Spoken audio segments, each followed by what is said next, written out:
Hi, it's Rachel. I'm over here at doing an open house today at 888 Jaybird. So I'm here from 9 to 12 today, and I'll take you on a little tour. So this is very, very close to the National Forest.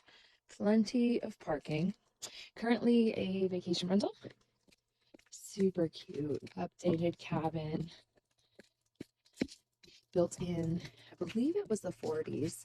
Nice little hot tub area, covered front porch, real nice tile and hardwood floors throughout. So cute. And like new old vintage appliances.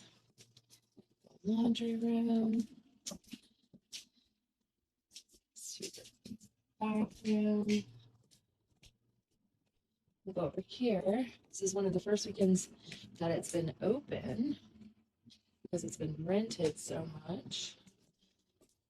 Sleeps 4 people is their maximum occupancy.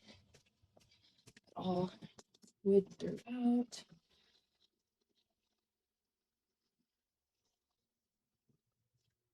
And the last bedroom. Come check it out.